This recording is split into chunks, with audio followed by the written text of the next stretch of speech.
नालायक बेटा और बाबूजी की वसीयत। राजू, वकील साहब कितने बजे तक आ जाएंगे? हमें शाम को निकलना भी है। अगर बाबूजी की वसीयत का नाटक नहीं होता तो हम कल ही निकल जाते। बाबूजी को क्या जरूरत थी वसीयत बनाने की? सब कुछ हम तीनों भाइयों का था ही, बराबर बांट लेते हम। दिल्ली में इतनी छुट्टी नहीं मिलती, ना ही बच्चों के स्कूल में और ना ही ऑफिस में। राजू के बड़े भाई बोले। राजू एक भोला भाला और सच्चे दिल का इंसान था। वैसे तो वो हमेशा हंसता मुस्कराता रहता था, लेकिन अभी कुछ दिनों से उदास और खामोश हो गया था। और होता भी कैसे नहीं, अभी 13 दिन पहले ही उसके बाबूजी उसे हमेशा के लिए छोड़कर जो चले गए थे। बाबूजी सिर्फ उसके पिताजी नहीं थे, उसकी पूरी दुनिया थे, उसकी जान बसती थी उनमें। एक वही थे जिन्हें कदर थी उसकी, वरना दोनों बड़े भाई तो उसे नालायक ही कहते थे। हाई स्कूल में था राजू जब माँ छोड़ कर गई थी। उस समय भी उनके दोनों बेटे शहर में अपनी अपनी नौकरी पर थे। केवल राजू ही था उनके पास। मरने से पहले माँ ने राजू का हाथ पकड़ कर कहा था, बेटा मुझे वचन दे, तू अपने बाबूजी को कभी अकेला नहीं छोड़ेगा, हमेशा उनका ख्याल रखेगा। राजू ने कांपते हाथों से माँ को वचन दे दिया था। उसने कभी ये बात न अपने बाबूजी को बताई और ना ही अपने भाइयों को। राजू के गांव में सिर्फ इंटर तक ही स्कूल था। बड़े भाई इंजीनियर थे तो उन्होंने इंटर के बाद राजू को शहर बुलाया और इंजीनियरिंग करने की सलाह दी। छोटे भाई जो खुद एक डॉक्टर थे, ने भी राजू को पूछा कि उसे जो भी पढ़ना है वो उनको बता सकता है, किसी भी अच्छे कॉलेज में उसका एडमिशन करवा दिया जाएगा। राजू पढ़ना चाहता था, लेकिन अपनी भाभीियों के व्यवहार की वजह से उनके पास जाने की हिम्मत न पड़ती। बड़े भाई की शादी तो माँ के सामने ही हो गई थी। पहले तब भी बड़ी भाभी कभी कभी गांव आ जाया करती थी, लेकिन अब तो उन्हें गांव आने में शर्माती हैं।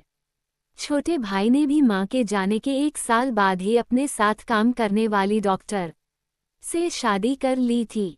उनको तो हमारे साथ उठना बैठना वैसे भी पसंद नहीं था।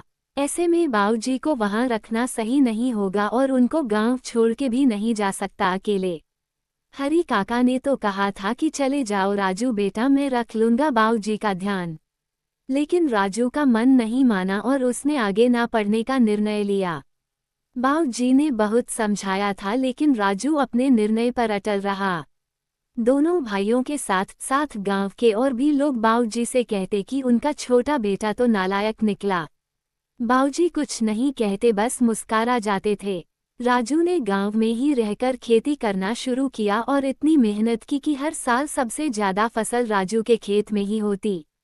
फसल बेचने के बाद जो पैसा मिलता बाबूजी उससे और जमीन खरीद लेते। धीरे दो राजू की मेहनत रंग लाए और आसपास के गांव में सबसे ज्यादा जमीन राजू और उसके बाबूजी पर थी। बाबूजी हमेशा कहते, ये जमीन तेरे नाम करा देता हूँ, लेकिन वो हमेशा बाबूजी के नाम ही करा देता।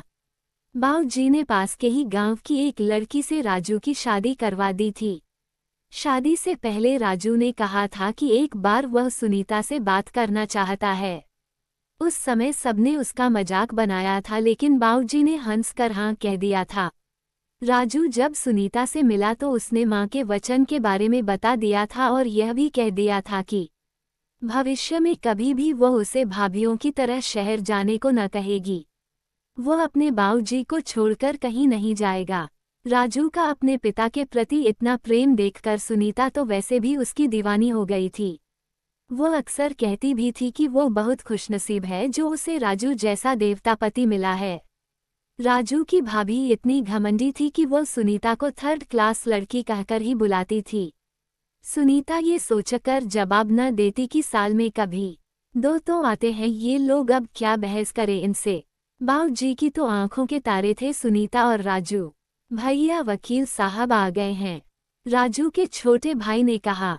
सारा परिवार आंगन में इकट्ठा था, गांव के कुछ बुजुर्गों को भी बुलाया गया था। वकील साहब ने राजू और उसकी पत्नी को भी बुलाया। बड़ी बहुएं और बेटे बहुत खुश थे, सोच रहे थे अपने 2 हिस्से की प्रॉपर्टी के पेपर्स लेकर शाम को निकल जाएंगे। वकील साहब ने सबको बैठने के लिए कहा और वसीयत पढ़ना शुरू किया। प्रिय गांव वालों और मेरे लायक बेटों, तुम सबको हमेशा यही लगता रहा कि मेरा राजू नालायक बेटा है। लेकिन मैं तुम्हें बता दूं, उस जैसे लायक बेटे सदियों में जन्म लेते हैं। वो है तो मेरा बेटा, लेकिन हमेशा मेरी माँ बनकर मेरा ख्याल रखा। अपनी माँ को दिए वचन के लिए उसने अपना पूरा जीवन कुर्बान कर दिया। मुझे तो कभी पता ही नहीं चलता अगर मैं उसकी और सुनीता की बातें नहीं सुनता। मेरे पास जो भी कुछ है सब मेरे राजू की मेहनत का नतीजा है, इसलिए मेरा सब कुछ सिर्फ और सिर्फ मेरे नालायक बेटे राजू का है। मेरी किसी भी चीज पर मेरे उन लायक बेटों का कोई अधिकार नहीं है जिन्होंने कभी पलटकर ये नहीं देखा कि मैं कैसा हूँ। मुझे क्या चाहिए? मैं जब जब बीमार हुआ मेरे राजू ने मेरी देखभाल की। मेरे दोनों बेटों ने तो मुझसे मिलना भी जरूरी नहीं समझा। मेरी पत्नी के सारे गहने सिर्फ और सिर्फ मेरी बहू सुनीता के हैं। उन गहनों पर मेरी शहरी बहुओं का कोई अधिकार नहीं है जिनको हम गांव वालों के साथ खड़े होने में शर्मिंदगी महसूस होती है। उद्धरण चिन्ह। बाऊ जी की वसीयत पई जा चुकी थी और वो सभी लोग जो राजू को नालायक बेटा कहते थे मुंह लटकाए खड़े थे। दोनों भाई भी गुस्से में अपने -2 परिवार के साथ जा चुके थे कभी न आने के लिए। उस आंगन में खड़ा राजू उस गांव का सबसे अमीर व्यक्ति था, लेकिन फिर भी वो अपने आप को सबसे ज्यादा गरीब महसूस कर रहा था, क्योंकि उसकी असली दौलत उसके बाऊजी उसे हमेशा के लिए छोड़कर जा चुके थे। अगर आप लोगों को यह वीडियो पसंद आए तो प्लीज़ चैनल को सब्सक्राइब करें, लाइक करें और कमेंट में यह जरूर बताएं कि यह कहानी आपको कैसे लगी।